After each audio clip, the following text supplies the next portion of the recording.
அமித்ஷா இல்லையாமா, அவர் அவதூறு ஷா, அவதூறா பேசுறாராமா. அதனால அமித்ஷாவுக்கு அவதூறு ஷா என்கின்ற பெயரை வைத்திருக்கின்றார். ஐயா முதலமைச்சர் அவர்களே, ரொம்ப பொறுப்போடு பணிவோடு கண்ணியத்தோடு நான் கேட்கின்றேன், முட்டாள்தனமாக ஆட்சி நடத்துவதற்காக முட்டாள் மு க ஸ்டாலின் என்று சொல்லலாம்.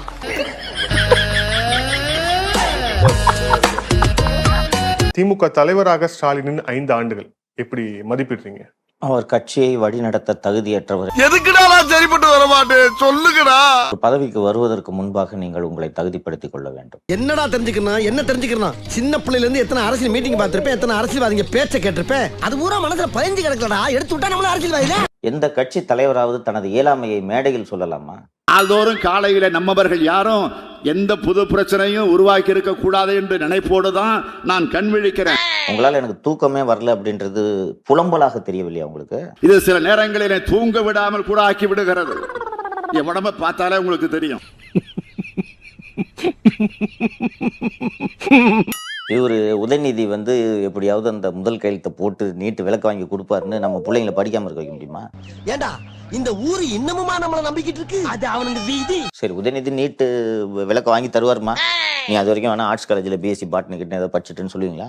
நீ ஒரு டுபாக்கூரு, உன்னை நம்பாதேன்னு இவங்கிட்ட எத்தனை தடவை சொன்னேன். மெய்ய பணம் பொய்ய பண்ண மாத்தீங்கடா. நீங்க உங்க டேடிக்கு செலவு வைக்கணுன்றதுக்காக 100 கோடி ரூபாய் எடுத்து நீங்க கடல்ல பேனா செலவு வைப்பீங்க. எதுக்குங்க அந்த பேனா செல்ல? இப்ப நான் என்ன உங்கள்ட்ட சொல்றது? நாட்டிற்காக உழைத்தவர் முதலமைச்சர் என்ன பண்றாரு? என்னன்னு தெரியலப்பா. சேவல் யோசிக்க விடுங்க. கலைஞரின் பேனா தலை சாயும் போதெல்லாம் தமிழன் தலை நிமிர்ந்தான் தானே சார்? இப்ப செத்துட்டான் எல்லா தமிழனும். அரசு பணத்துல தான் நினைவிடம் அமைச்சாங்க. ஆமா, அதோட நிறுத்திக்கணும். யார் அப்பா விட்டு துட்டுல எடுத்துன்னு போயிட்டு பேனா சிலை பென்சில் சிலை வச்சுன்னு இருக்கீங்க நீங்க? நான் கேக்குறேன்.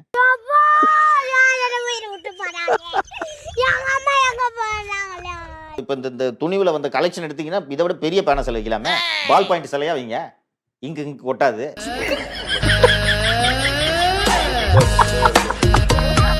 நினைவுகள் தானே நாளைக்கு வரலாறு பேசணும், வரலாறு பார்க்கணும். கலைஞரோட படைப்புகளை நாட்டுடைமையாக்குங்க.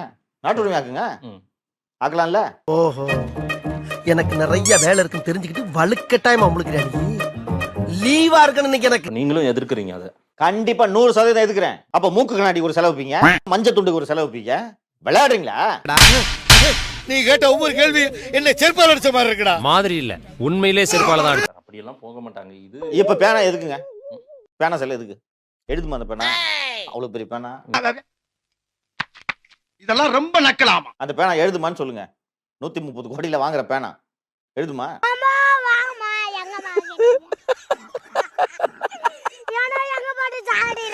ஜெயலலிதா நினைவிடத்துக்கு வந்த அதிமுக கலைஞர் நினைவிடத்துக்கும் போயிட்டு வர்றாங்க. இப்ப கூட தான் வர்றவங்க எம்ஜிஆர் சமாதி உள்ள வாட்ச் ஓடுதான்னு காதை வச்சு கேட்டுட்டு இருக்காங்க. ஒரு வாட்ச் செலவு வச்சலாமா எம்ஜிஆருக்கு?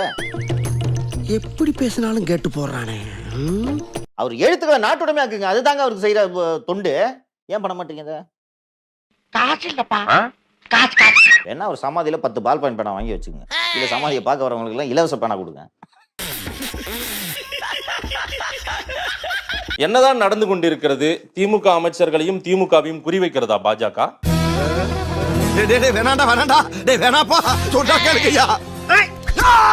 என்ன ஜெயில இருந்து ஒருவேளை வெளியில வந்துட போறான்னு சொல்லிட்டு அவசரமா ஜெயில இருந்து வெளில வரதுக்கு 2 நாள் முன்னாடி 4 வழக்குல கைது பண்றீங்க. அப்படியா செய்து மறந்து விட்டேனடா என் செல்வமே. பழி வாங்கறது தானா? நீங்க சொல்லுங்க. பழி வாங்கறது தான். அப்ப உங்களுக்கு மட்டும் தான் பழி வாங்க தெரியுமா? இது மக்கள் கிட்ட இன்னும் கோபத்தை தானே சார் வர வைக்கும். தனித்தனி நபர்களை இது போல் பழிவாங்க கூடாது, மொத்தமா கட்சியே பழிவாங்குங்கன்னு தான் மக்கள் நினைச்சிட்டு. ஏன்டா அப்படி கொஞ்சம் கொஞ்சமா நொறுக்கிட்டு இருக்க? ஒட்டுமொத்த சோழியும் முடிச்சிட வேண்டியதானே? சிறைச்சாலை திமுகவுக்கு புதிதல்ல, ஆர்.எஸ். பாரதி சொன்னது.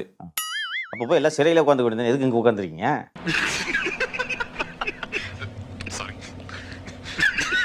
பொன்முடி மீது என்ன குற்றச்சாட்டு என்றால், அனுமதிக்கப்பட்ட அளவை மீறி 28,36,40,600 ரூபாய்க்கு செம்மண் எடுத்துள்ளார் பொன்முடி.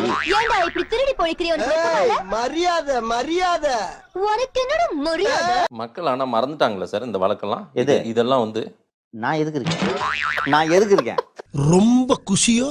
மக்கள் இதெல்லாம் பார்த்துட்டு இருக்காங்க. மக்கள் எல்லாத்தையும் பார்த்துட்டு இருக்காங்க. பாட்டிலுக்கு 10 ரூபா வாங்குறவனுக்காக ஒரு கவர்மெண்டே போய் பரதநாட்டியம் ஆடிக்கொண்டிருந்ததையும் மக்கள் பார்த்து கொண்டுதான் இருக்கிறார். சுத்த மானகட்ட மன்னனாக இருக்கிறான். காக்குது. அதான் மன்னா, அதேதான். பொன்முடி 28 கோடிக்கு எக்ஸ்ட்ராவா மண் அள்ளுறது தப்பா இல்லையா? தப்பு தான் சார். இந்த டயத்துல எடுக்கும்போது தான் இவர்கள் எப்படிப்பட்ட ஊழல் பேர்வழிகள் என்பது மக்களுக்கு தெரியும் அல்லவா? இங்க வா. யாருக்காரப்பே? ஏழை பெண்களை பார்த்து ஓசில போறியன்னு நீங்க கேக்குறீங்களே, நீங்க போற இந்த காரு, நீங்க வச்சிருக்கிற இந்த பங்களா எல்லாம் சொந்தமா உழைச்சு சம்பாரிச்சதா? Give respect, take respect. Okay? உனக்கெல்லாம் எதுக்குடா ரெஸ்பெக்ட் பொறம்போக்கு? திமுக ஆட்சியில நடந்த மாதிரி இது காண்பிக்கப்படுகிறது. ஊழல் கட்சியா பிம்பமா மாற்றி அமைக்கிறாங்க. அதுதான் நடந்துருக்குது இந்த கூத்து அப்படின்றாங்க. ஊழல் கட்சி தான் திமுக, அதுல என்ன சந்தேகம்?